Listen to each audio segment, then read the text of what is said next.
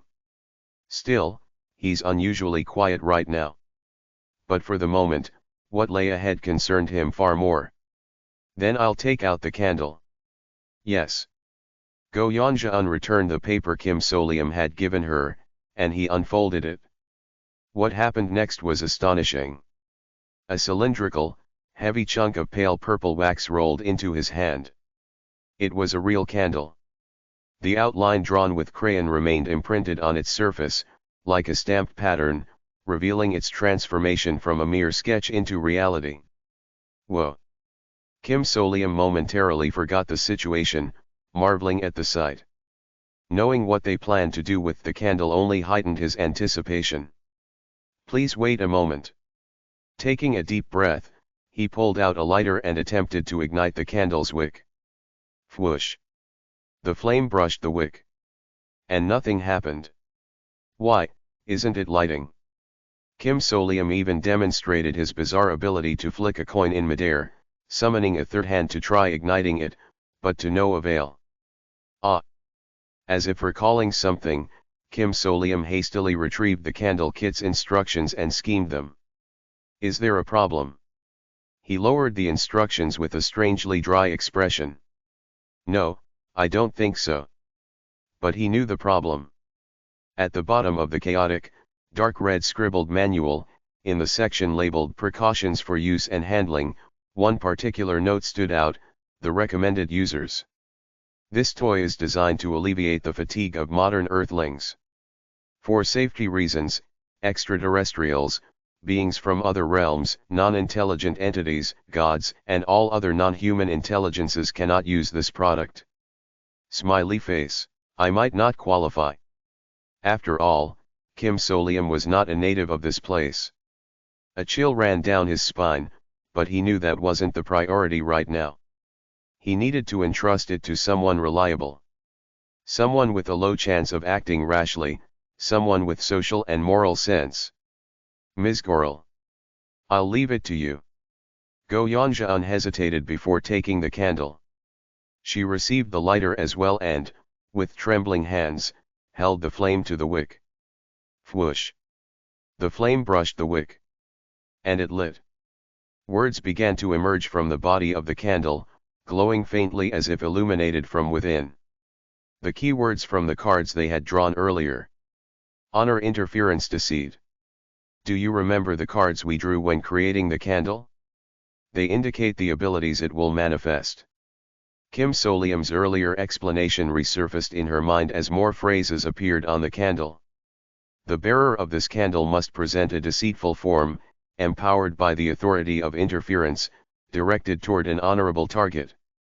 And the bearer will be granted a blessing. Impersonator of nobility. Go Yanjaan raised the candle high. A round orb of flame emerged from the candle like a lantern, hovering above her head before disappearing.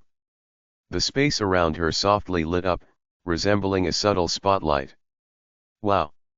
As expected, it works as planned. Kim Solium, watching with a faint smile, nodded. This candle's effect can extend to 2 people near you, Ms. Gorel. Goat and I will follow behind you. Yes. Go Yanjaan wondered if someone other than Beksahan could have been chosen, but since the item was Kim Solium's creation, she complied without complaint. Kim Solium spoke again in a hushed tone. Still, please be careful. Don't turn around to look at us. The effect only works if we remain hidden behind the candle bearer. Understood? And don't stare at the candle too closely. It might eat away at your mind. Go Yanjaan nodded slowly. Though tension gripped her shoulders, she managed to regain her composure. That was her specialty. You mentioned the exit is on the upper floors. So, starting from the middle on the fourth floor makes the most sense. It reduces the number of possibilities. Yes, good plan. Their steps began to echo. The thought of what lay ahead sent shivers down her spine, but Go Yanja unclenched her teeth. Here she was, probably the most timid of them all, tasked with holding the candle. I have to do my best.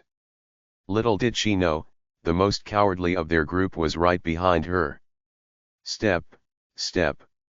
Their footsteps reverberated through the brass-lit hall. As they ascended toward the fourth floor, no sounds of the usher machines could be heard. But it wasn't reassuring. Because their destination was. Found it? It was right in front of the usher machine.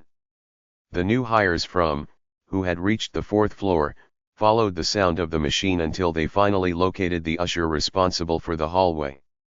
Skreek. Hey, if you run out of the candle's range now, it'll chase after you. You think I don't know that?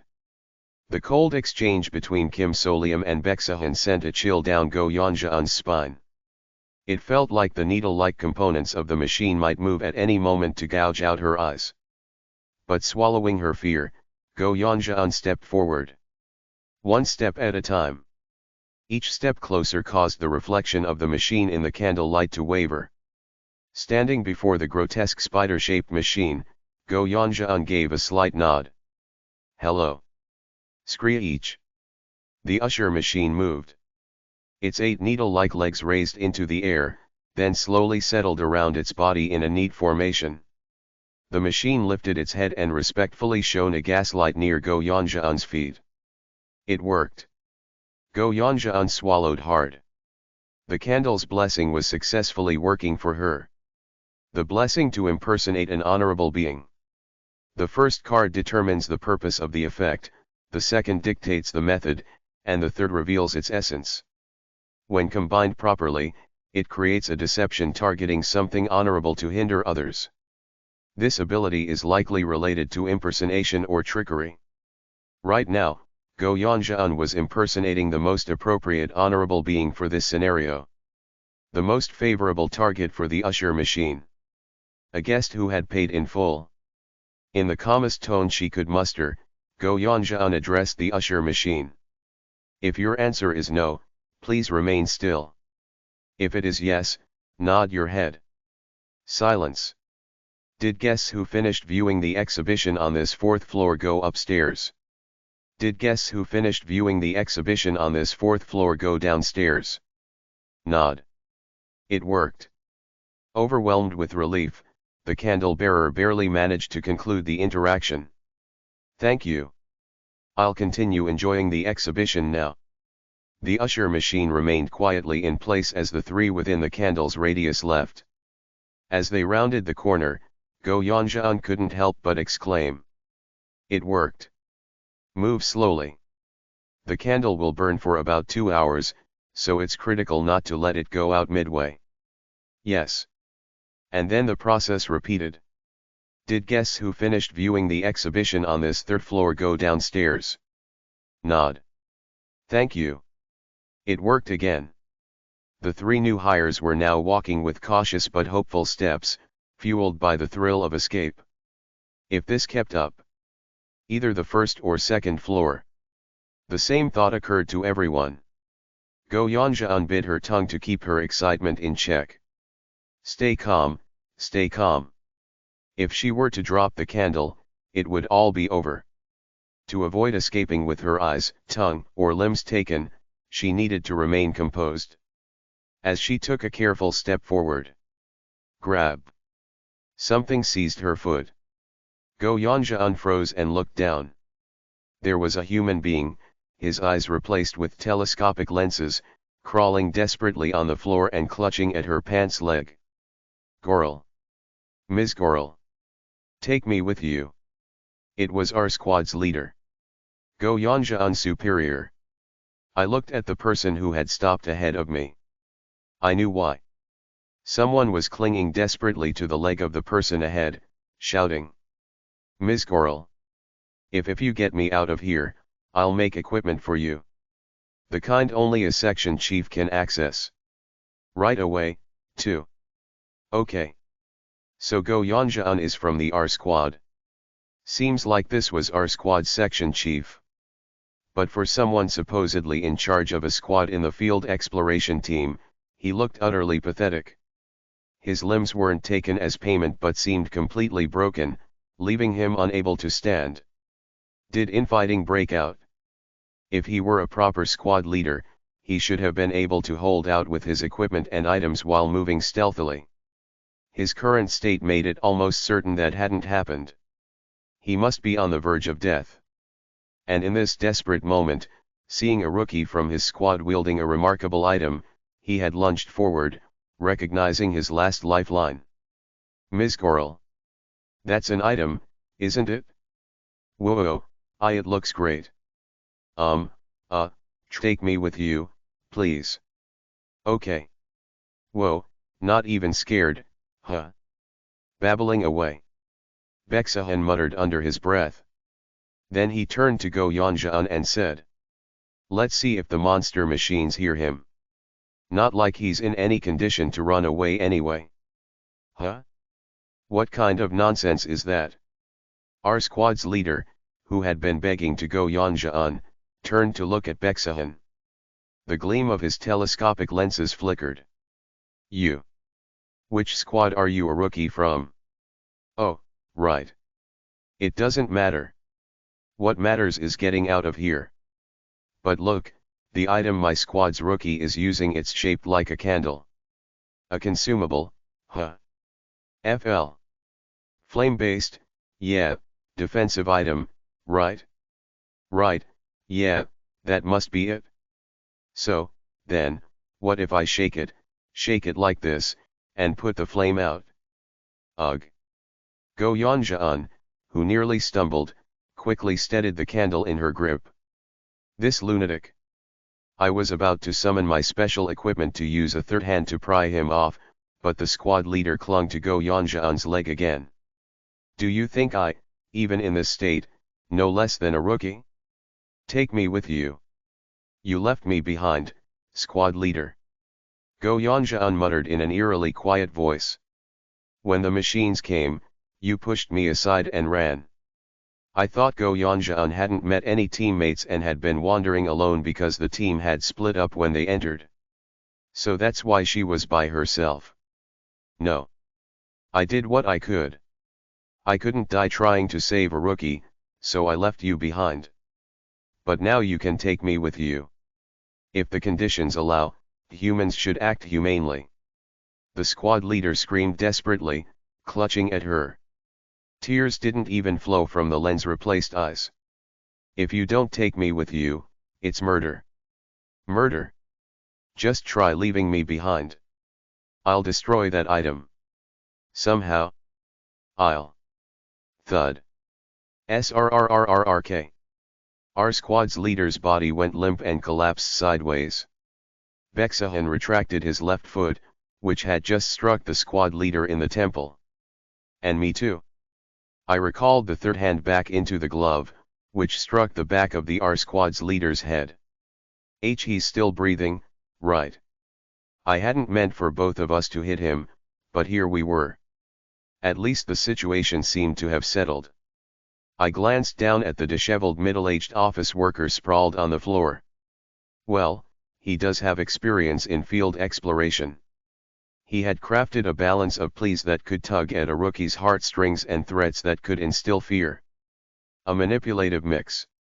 Go Yanjaan still held the candle steady, but her trembling gaze betrayed how shaken she was by the pitiful state of her superior. Beksahan casually remarked.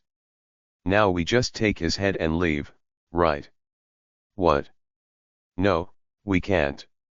He's going to die anyway. It'd make it easier for him and give us spare payments for a plan B. There's literally no downside. Think of Ms. Goral's mental state if we decapitate someone she knows. It's hard to maintain composure after killing someone you're familiar with. As Beksahan and I spoke on either side, Go Yanjaan's face grew increasingly pale. This is ridiculous. No, I can't. What are you talking about? People can do anything to survive. Of course, it's possible. No, it's not. Don't listen to him, Ms. Gorel. Gorel. Wait. I'll just do this. Go Yanja untightened her grip on the candle, then kicked the squad leader toward a shadowy sofa corner. His body slid into the dim recess. She exhaled deeply. This way, the machines won't spot him immediately. Let's go before the candle burns out. I nodded. Bexahan, however, scowled. Making things complicated. He's going to die anyway. If you owe your life to someone kind, you should stop saying things like that, don't you think? Go Yanja sighed deeply. Still, thank you, both of you. I almost got caught up in that. It's nothing. Surprisingly, Bexahan didn't say another word. I thought he'd make a snide comment or demand something in return, but he didn't. Let's go. Yes. We descended the stairs once more. The disruption and the incident were behind us. The end was in sight. Chapter 46. Chapter 46 to 46. On the second floor. Go Yanja, now accustomed to the process, posed her question to the usher machine. Have guests who finished viewing the exhibition on this floor gone downstairs? Nod.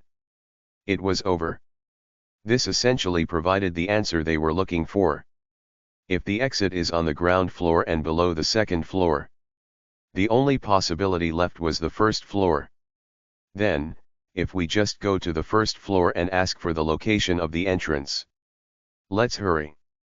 Yes. For the first time, Go Yanja and Bexahan were in complete agreement. So the entrance really is on the first floor, just like modern logic would suggest. What a coincidence that everything lined up this way. A faint sense of exhaustion crept in at the thought of how roundabout their journey had been, but the excitement of finally finding the exit outweighed it. I hastened my pace. All that remained was to pinpoint the entrance and relay the information to my superiors waiting on the terrace. Oh dear, is your exhibition tour over already? That's a shame. It seems like you've barely seen 5 of the halls. Ho ho. Keep looking, and you might lose your eyes, nose, or mouth. You might faint before then too. Even now, the 3 of us are sticking together under the candlelight to survive. I tapped the pocket where I kept Braun, as if soothing him, and continued walking. Go Yanja, carrying the candle, walked with renewed confidence. That determination didn't falter, even when she faced the usher machine on the first floor.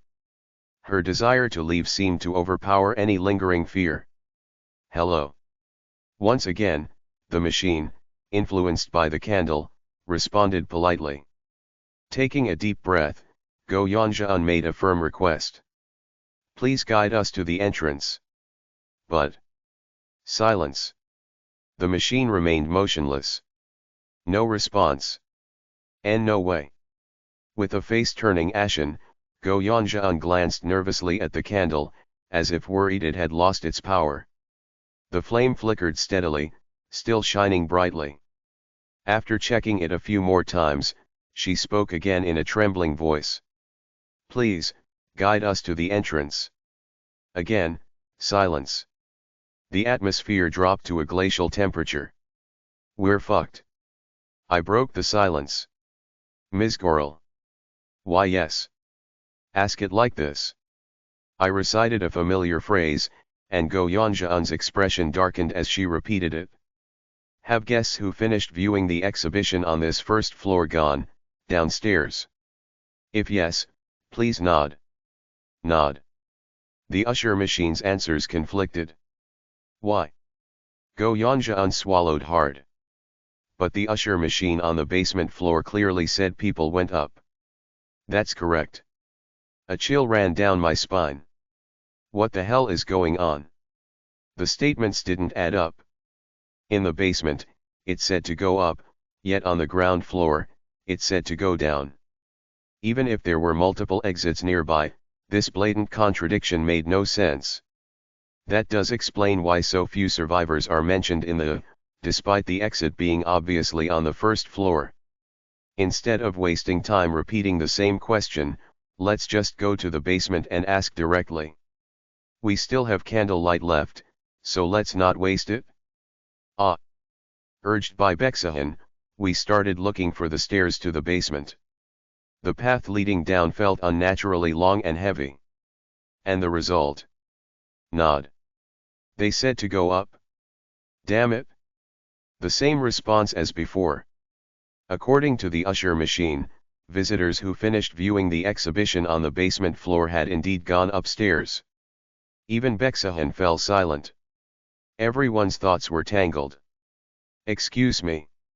Go Yanja lowered her head. Do you think, maybe there isn't an exit at all? This could just be a place that tricks and torments people, giving them false hope to make their suffering worse.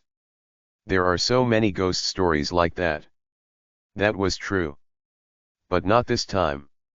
No, there's definitely an exit. I wasn't saying this just because I had read the... Do you remember? Before coming in here, we were given a brief manual.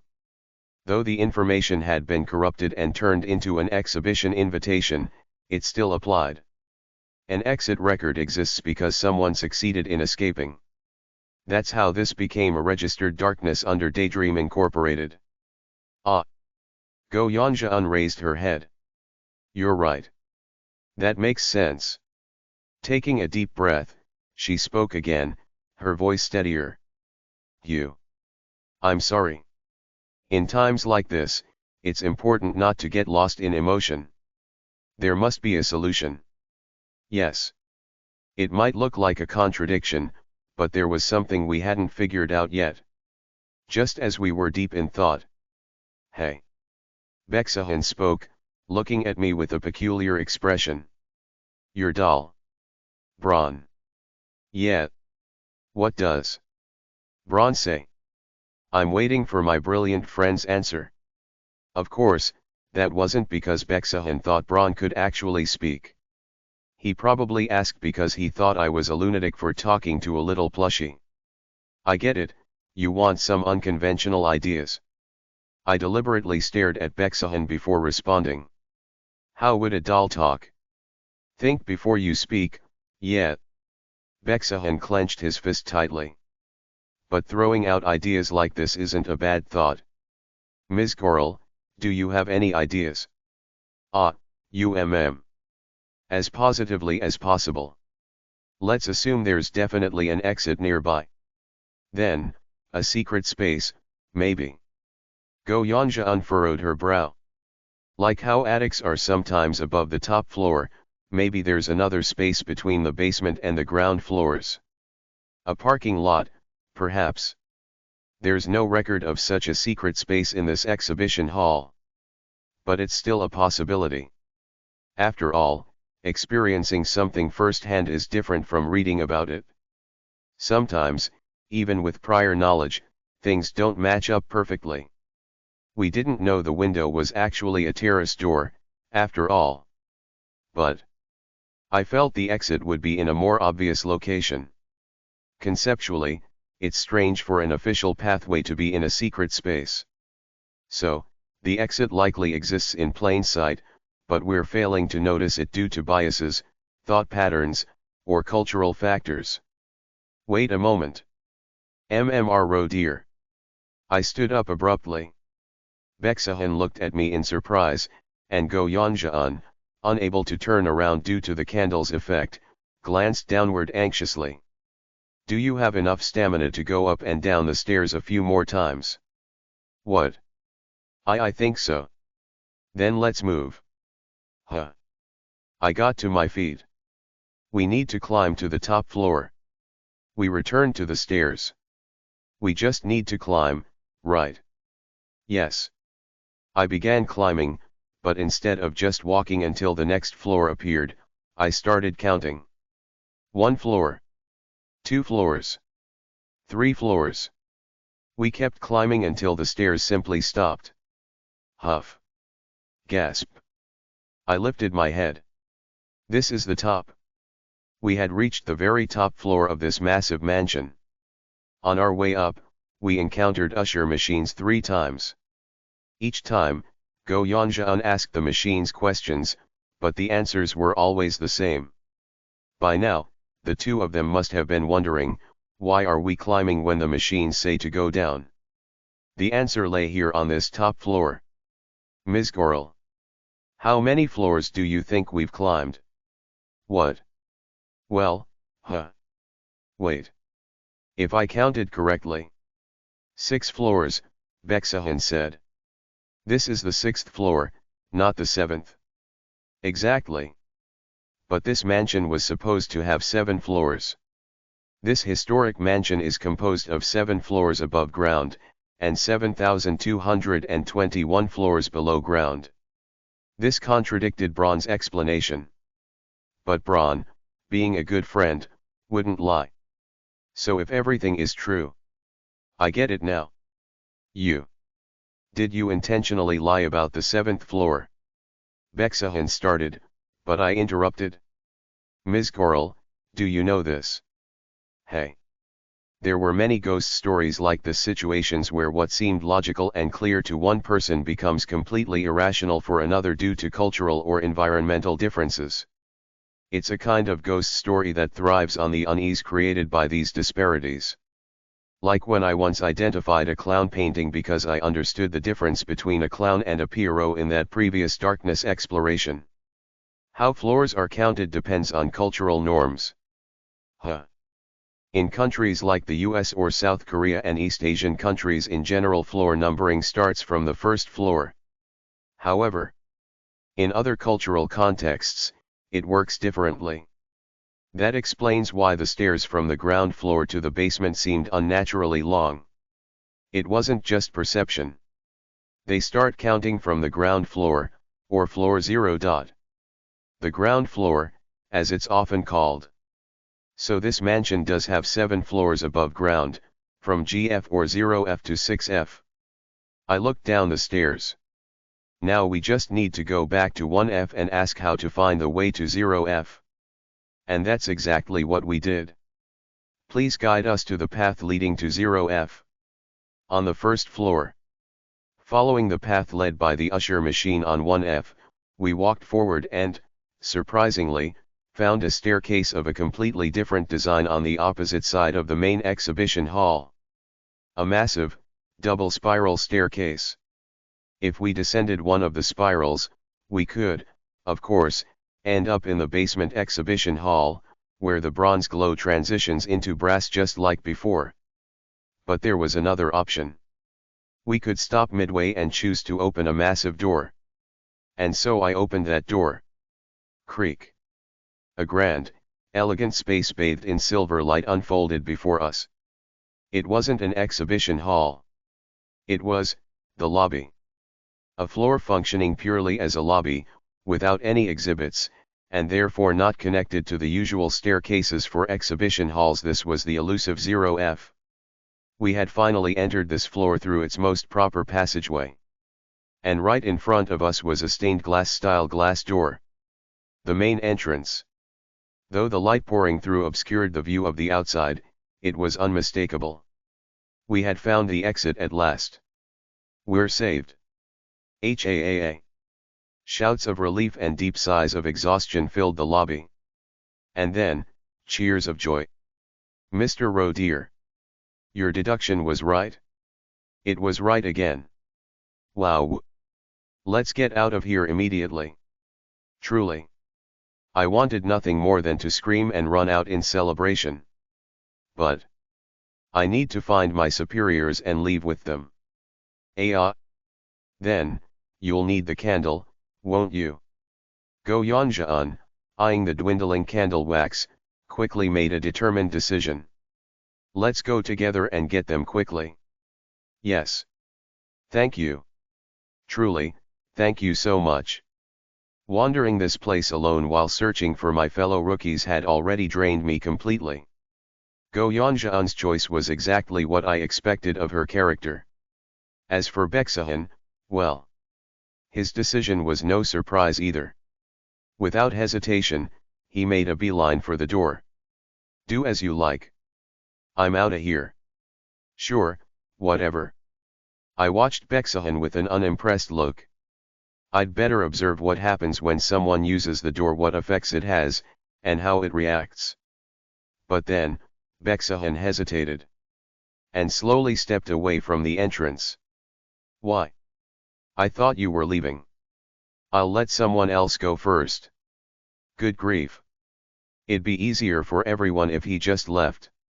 I gave him a slightly disappointed glance and turned my attention elsewhere. "Ha ha ha, this is quite the amusing situation, Mr. Rowe dear." "I don't find it amusing, but it's comforting to know that someone does." "So now you're heading off to inform your remarkably ordinary superiors about the location of the exit?" "Exactly. Though remarkably ordinary aren't exactly the words I'd use for them. How many times have I scoured this mansion by now?" My legs were ready to give out, but I needed to move quickly. "Wait a moment. Are your legs hurting, my friend?" "Oh, then it's time for me to introduce my newest ability." "Huh? A new ability?" "Yes. Thanks to the splendid bath you gifted me, my dear friend, I've rejuvenated myself. Allow me to demonstrate my strength. Now, take me out of your pocket." His tone was oddly grandiose, yet carried a subtle air of gratitude. I followed his instructions and pulled the stuffed doll from my pocket. "Mr. Rowe dear. Please wait a moment." "Precisely. You won't need to wait long. A true performer is always prepared to impress, like this." Snap. A dull snapping sound echoed from the doll's fingerless hands. And then, I felt something open within me, as if my chest and mouth had been unlocked. A sense of resonance. It was as though a vast space had formed within me. "Ah! Why your voice?" I fell silent. The vibration of my vocal cords reverberated throughout the entire lobby. Not bad. In my show, no guest needs to raise their voice. Every word will be comfortably and clearly heard by the audience and viewers. That's a mic. Ah, what a wonderfully mainstream way to put it. Mr. Rowe dear, my dear friend, your words will now reach everyone clearly, as long as they're in the same studio. In this case, the same floor, if you will. Unbelievable. He had actually become more capable. You flatter me. I was amazed. Though, unfortunately, this ability doesn't seem very suitable for the current situation. Pardon. I only needed to call the superiors waiting in the terrace room. If everyone on this floor could hear me instead. Friend. Wait. Is that really a bad thing? Chapter 47. Chapter 47 to 47. Supervisor Park Minzong suppressed a sigh as he sat down next to the sofa in the terrace room where he had been hiding. This is taking too long. It had been over 70 minutes since Kim Solium went downstairs with his fellow new hires. Though Solium had mentioned that this amount of time might be needed, he had also left a caveat about what to do if neither he nor the others returned within 2 hours. Don't bother waiting or looking for me. In other words, if things went south, they should just leave him behind. I should have just gone with him. Park Minzong stifled another sigh. Even though Daydream Incorporated thrived on a survival of the fittest philosophy, there were still some squads in the field exploration team with strong camaraderie, and D Squad happened to be one of them. Assistant Manager Ian Hage, too, was sitting on the sofa, visibly unsettled as she revised a makeshift map of this darkness. Every now and then, she sighed deeply. I was hoping Rowe would settle into our squad even after the rookie period ends. For now, though, making it out of here alive took priority.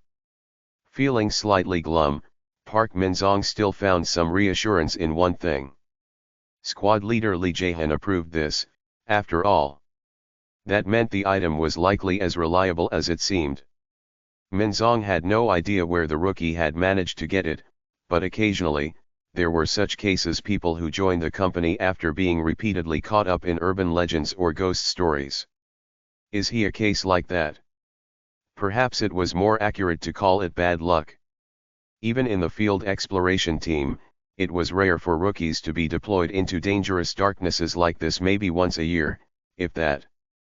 Thinking about Kim Solium, who had gone from one high-risk mission like the theme park to another, almost brought tears to Minzong's eyes. At least he's been earning points. Park Minzong suppressed another sigh and looked toward the terrace door. There stood a figure, completely unbothered, in stark contrast to Minzong's restless thoughts. Squad leader Lee Jae-han. Without the slightest movement, he remained stationed right by the terrace door. He was likely measuring the passage of time with an unnervingly precise internal clock. Once the countdown ended, he would undoubtedly rise and act according to plan without hesitation. Minzong could only hope that the plan didn't involve excluding Kim Solium from the escape attempt due to a lack of survival prospects. No, before that, I just hope Ro comes back. Outside, apart from the occasional scream, there was an unsettling quiet. No footsteps yet. If Ro had finished his task, surely the sound of 3 sets of calm footsteps would be the first thing they heard. Can you hear me? Park Minzong leapt to his feet. Next to him, Assistant Manager Ian Hage reflexively did the same. This is an announcement regarding the escape route. There isn't enough time to repeat myself, so please pay attention. It was the voice of the rookie who D-Squad had been waiting for, Kim Solium. The exit is at 0F. Let me repeat, the exit is at 0F. You need to descend the stairs until the bronze glow transitions into brass. It was undoubtedly Ro's voice. Given how extraordinary this rookie had proven to be, it wasn't even surprising if he had found a clever way to broadcast an announcement, but what if it wasn't him? What if something not human was merely imitating Kim Solium? The 2 members of D-Squad exchanged a glance, silently leaving the final decision to the person best equipped to handle this. Their squad leader, who had a reputation for unerring judgment in these situations. Lee Jae-han stood by the terrace door, having clearly heard the announcement. He stared blankly into space as if deep in thought. You must use the spiral staircase. After a moment of contemplation, he made his decision. Move out. That concludes the announcement. I finally finished repeating the message for the 6th time. From the 1st to the 6th floor. That should cover all the surface levels. I debated whether to focus only on D-Squad, stationed on the 1st floor, but Ms. Gorel had been adamant. Why, you mean you can do that? Then we have to save as many people as we can. It was such a statement befitting someone in the medical field.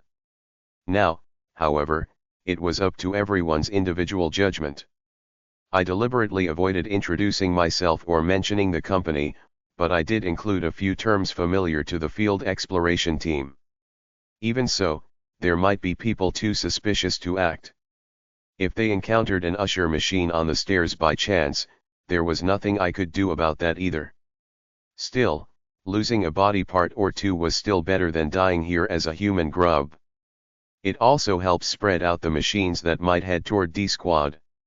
I cleared my throat. Ah. Braun seemed to have retracted his energy, as the strange resonance in my throat and lungs faded away. Thanks. Gratitude is always music to my ears. Braun sounded slightly tired but still cheerful. Meanwhile, from the side, a voice filled with irritation broke the moment of appreciation. Why are you wasting points? The more people escape, the fewer points we get individually. Here we go again with this guy's twisted logic.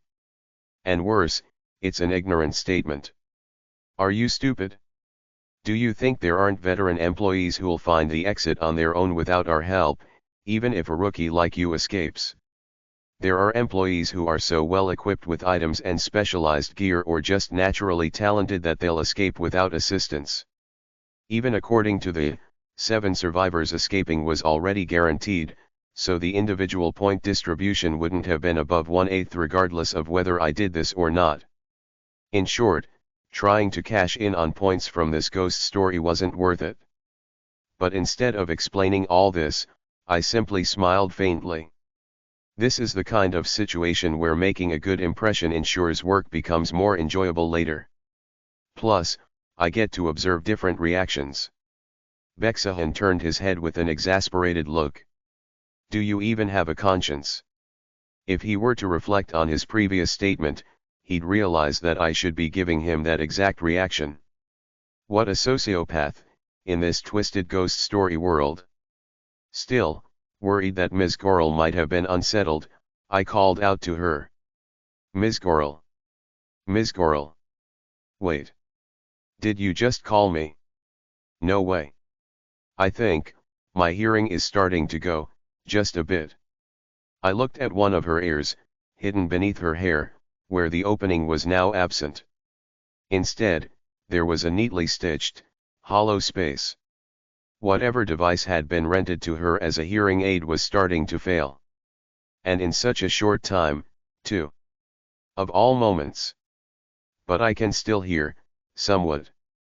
And since there's still plenty of the candle left, I think we can keep moving carefully. Yes. To ensure clearer communication, I gently tapped Ms. Gorel on the shoulder. She flinched slightly but then resolutely resumed her descent down the stairs. Beksahan quickly spoke up.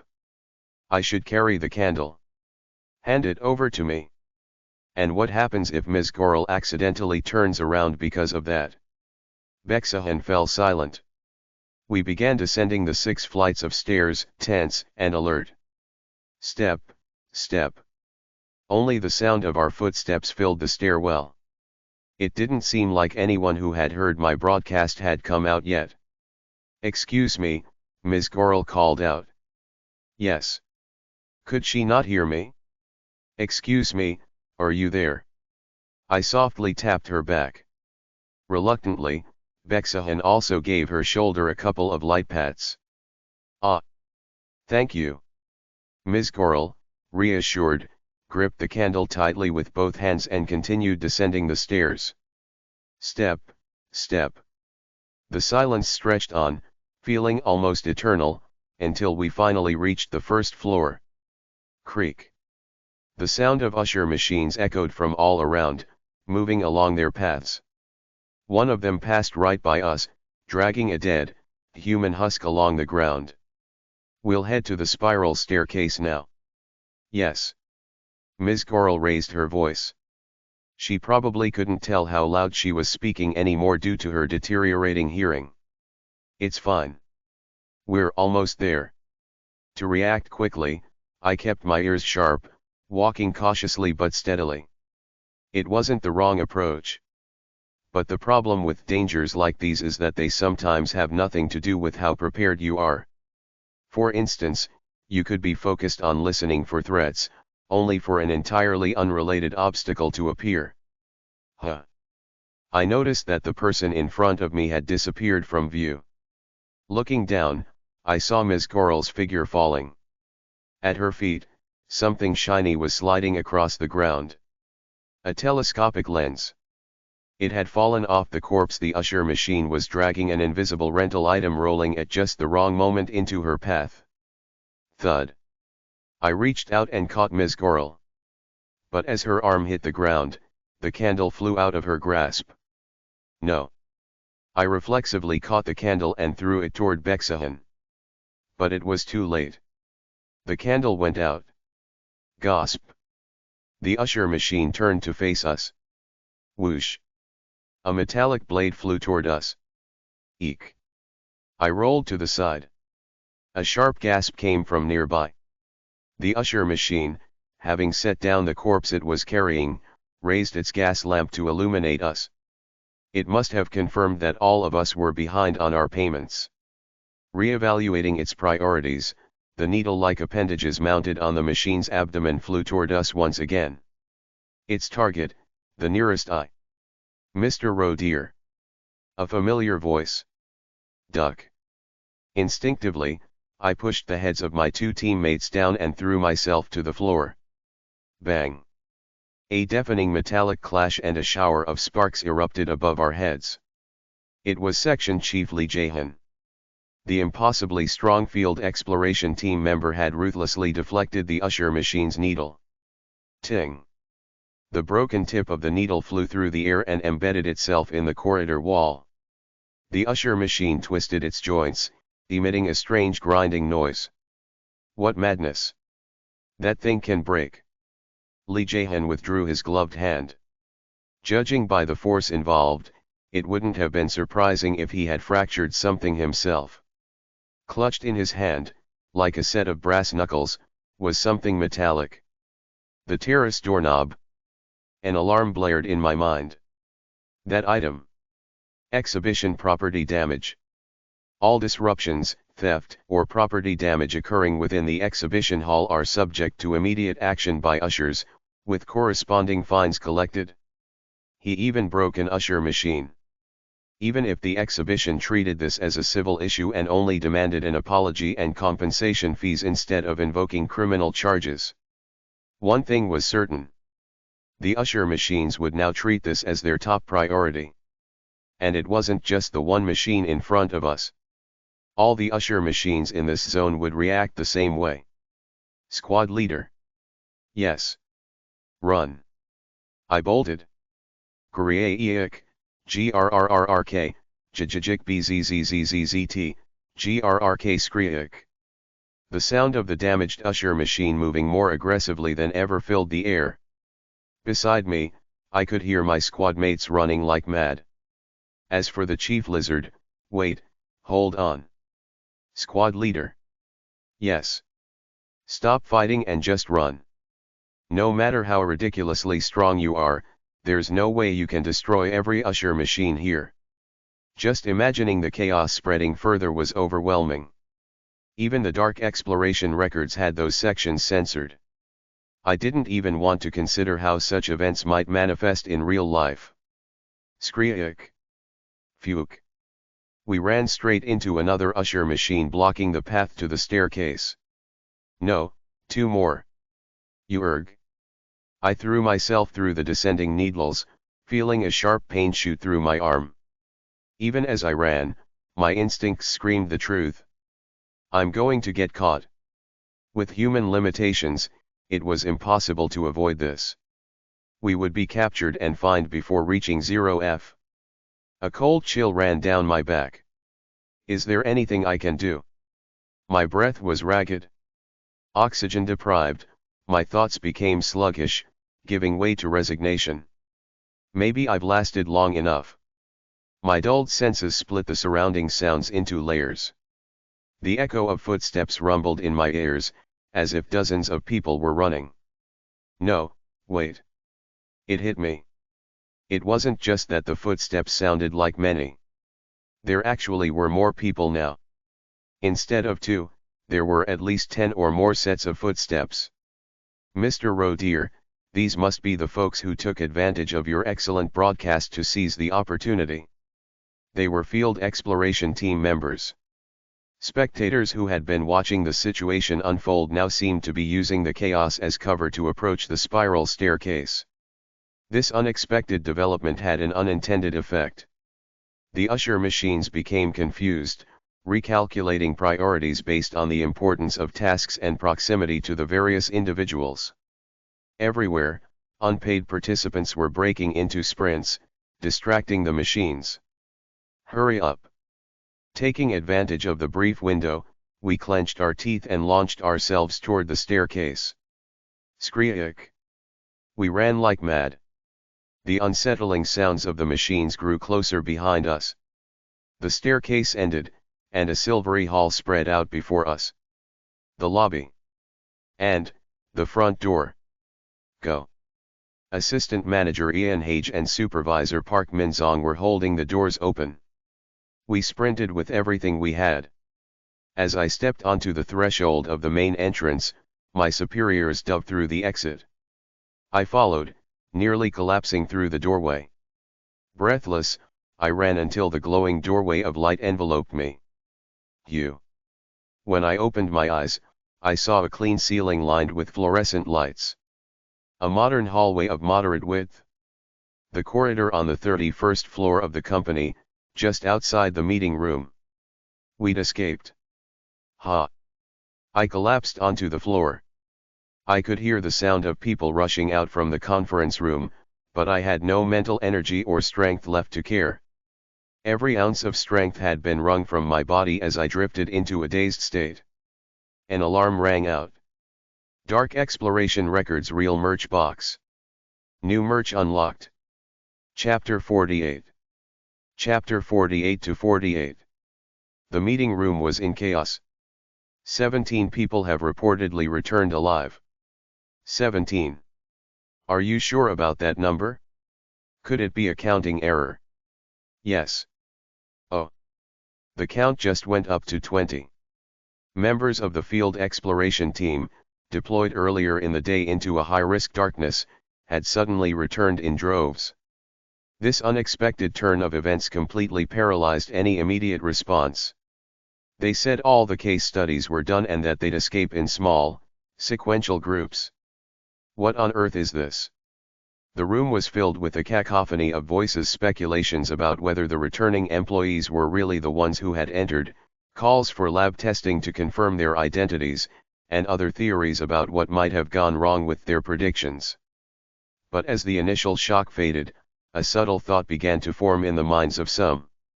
The thrilling possibility of success. Could this result be a remarkable breakthrough? For a few of the key players who had backed this endeavor, similar thoughts emerged. If this survival rate is real, it would mean their bold and calculated investment had paid off. The unexpectedly high success rate was so surprising that it left them momentarily dazed. Should we start shaping public opinion about this achievement?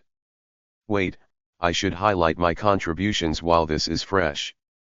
However, all the confusion, excitement, and self-congratulations were abruptly extinguished by one critical piece of news.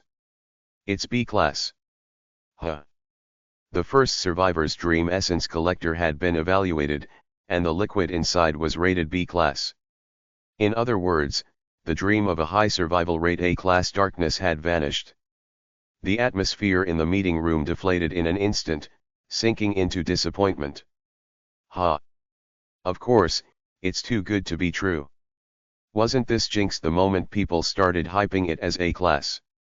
Still, hey, isn't a B-class darkness with this kind of survival rate pretty rare? What do you think, Section Chief Kwok? Kwok Jakang, a researcher hurriedly called in, gave a faint smile. Indeed, it's an impressive result. No, it wasn't just impressive, it was staggering. Did these people even understand the survival rates associated with each grade? They didn't seem to grasp how extraordinary the situation was. That's why none of them were foaming at the mouth, eager to analyze the exploration data right away. Wow, incredible. Seeing them exchange platitudes and self-consoling remarks like, "We just had bad luck," or "Our judgment was still correct," amused Kwok Jakang. Did they really think this was a situation that warranted consolation? Do these people have any sense of reality at all? The average civilian survival rate for B-class darknesses was below 2%. Deploying a large number of employees into such a situation without proper manuals or preparation had been a reckless gamble. And now, instead of marveling at the mind-boggling results, they were busy oscillating between disappointment and self-praise. This, despite the fact that the expert consultation they relied on had been nothing more than hastily adopted advice from a single research manager who catered to their biases. The reason for this recklessness was obvious. Because they wanted to do it. While Kwok Jakang was personally thrilled at the prospect of analyzing such fascinating results, he found it astonishing that the company managed to function at all with higher UPS like these in its development division. Kwok felt a twinge of regret. The longer this company survived, the more opportunities he'd have to study these captivating paranormal phenomena. But the way the so-called Innovation Development Strategy Office operated posed a clear risk to the company's future. Sure, family-owned companies often lack structure, but this was a mess. I'd heard rumors, but could it really be that everyone close to the owner is like this? Of course, not everyone in the room was like that. Kwok Jikang's eyes darted briefly to someone seated a bit apart from the rest. This individual hadn't been present at the last meeting. That's one of Director Ho's people. That person had shown up under the pretext of having a passing interest in this agenda item and asked to join briefly. Even though the development department's higher UPS were known to meddle in the field exploration team's affairs, this was still unusual. What stood out even more was how openly the individual was receiving updates about the situation via remote communication with their team. Apparently, one employee played a major role in the large-scale escape. Pardon.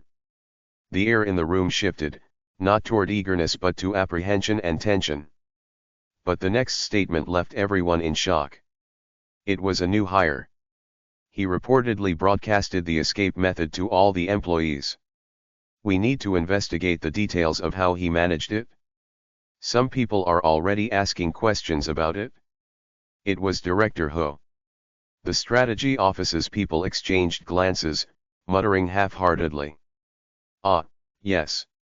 We'll transmit the detailed exploration report as soon as it's available. That's right. Usually, after field exploration, people are so out of it they babble nonsense for a while. Still, they wouldn't just make up something out of thin air, would they? Well. Which brings us to the matter at hand. The representative from Director Ho's side interrupted the conversation. They're curious about what decision the Innovation Development Strategy Division will make. Regarding the employee's reward, that is. Congratulations, Supervisor Kim. What? I almost choked on my iced Americano while lying on a cot in the medical bay. After hearing the heartwarming words, Armani 1, you worked hard, so just rest, I had undergone a basic physical examination and had been dozing off for hours. I thought I'd only hear more about this exploration when I came to work tomorrow. Supervisor? Oh, you heard me right. Supervisor Kim. Assistant Manager Ian Hage grinned. You're getting promoted. Fastest record in the history of the company's field exploration team. Note/S. 1 Manny equals youngest/newest member right arrow curving left. Honestly, I knew this would happen. Guess our row won't need to speak formally to me anymore. Hey, if we wait until you're employed for 6 months here, you and I'll be able to talk on equal terms too, huh? What is this? This isn't some mom and pop store. How is someone getting promoted to assistant manager after just a couple of months? This has to be an internal rumor, right? I tried asking politely, but the answer was firm. No, you absolutely deserve it. Do you know how many employees you saved this time? Assistant Manager Ian Hage crossed her arms. 26 people, including yourself. Row, of those, 17 escaped directly after hearing your broadcast. When you count the ones who came out late after confirming others were escaping, it's safe to say you saved them all. She added that even some civilian participants had made it out. Do you realize how rare a record like this is? It's something that might happen once every few years. Honestly, a promotion doesn't feel enough. Exactly. Let's dig into this after the squad leader comes back from the meeting tomorrow. They're bound to give you something extra. Their excitement on my behalf was heartwarming, but I was still in shock. A promotion? A promotion at a major corporation after just 60 days of work? My modern heart raced with unease. Brace yourself. Special promotions are announced quickly. And indeed, it was true. The very next day, I saw the promotion notice on the company intranet. Special promotion announcement. Sure enough, the name Kim Solium was listed there. Viewers. My phone vibrated incessantly. Apparently, congratulatory messages were pouring in. Wait a second. This feels like they're handling this quickly to minimize internal resistance. The field exploration team is still made up of humans. Naturally, if you save someone's life, they feel a sense of gratitude or emotional impact. In that sense, the 35 people I'd helped would likely feel at least some level of appreciation toward me, which would reduce opposition to the promotion. It was clear from the timing of the announcement that they wanted to capitalize on that goodwill. No, but why? Why were they pushing my promotion so aggressively? How much more do they plan to wring out of me? Wasn't it enough that I was already dealing with newly registered ghost stories without manuals? As the thought of increasingly harrowing assignments loomed over me, I reached out to an elite senior from another squad. Are you stupid? Not getting promoted would have been stranger. Even the manual revision officer came looking for you after hearing about your performance. With results like that, of course you'd attract attention from higher UPS. Jin Nazal, A Squad's assistant manager, clicked her tongue. If only we'd grabbed you when we had an opening in our squad. Ugh, what a waste. Anyway, congratulations. It was bound to happen. Thank you, I guess. I hung up, feeling strangely hollow, and leaned back in my office chair, trying to process everything. Right. No point in denying it, I had reached this stage. Am I, an elite employee? A notable figure destined to be listed in the kind of character that certain hardcore creators of the lore might want to kill off just to maintain the gritty atmosphere of the universe, but who ends up sticking around because of growing popularity on video platforms like YouTube? Maybe. Is this what people call a Mary Sue character? How did it come to this? Then again, maybe it was inevitable. To be honest, having read through the entire was basically a cheat. I did my best to keep it subtle, given the life or death circumstances. But here's the real kicker. What happens if they figure out I'm actually a coward? Hoping this would just end with a reassignment to the round-off team was overly optimistic. There was no telling how far the repercussions might spread. If someone started asking, how did someone so cowardly get such good results, then what's next for me were interrogations and experiments. I could already picture a future where I'd be dragged off to the research team the moment they discovered I was from a parallel dimension.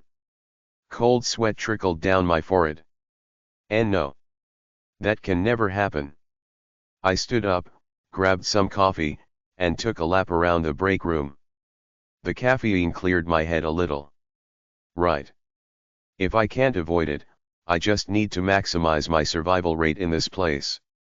If I was already under scrutiny, the best way to avoid unnecessary attention might be to keep delivering performances that justified it. I need to make them believe I'm naturally this competent and exceptional. It's not like there aren't employees like that. Take squad leader Lizard or assistant manager Butterfly Mask, for example. They're categorized as standouts, and that's it? Even if it meant a higher probability of being assigned to more dangerous ghost stories. Well, maybe it wasn't all bad. If I was treated as high-value personnel, I might be sent to fewer outright lethal missions. And I could rack up points faster too. The more I thought about it, the more it seemed like a reasonable strategy to escape this world quickly. But to achieve that, there was a critical first step. I need to do some serious work on my character build. I had to come across as a competent and exceptional unit naturally enough to avoid suspicion. Like when I'd acted like a lunatic in front of Bexahan walking the line carefully. And for that, I need more cards to play into this character. I looked up. Hovering above me was something that had been there ever since escaping the exhibition hall. Dark Exploration Records Real Merch Box. New merch unlocked. It was one of the merch I'd purchased at the pop-up store. I'd been putting off opening it, waiting until I felt rested and my judgment was clear. It was time. I had no idea what requirement I had fulfilled in the exhibition to unlock it, but I reached for the glowing black notepad and lightly touched it, stretching as I did. Click. A clear sound accompanied the small, lightweight object, still in its plastic packaging, as it fell into my hand. Shining silver,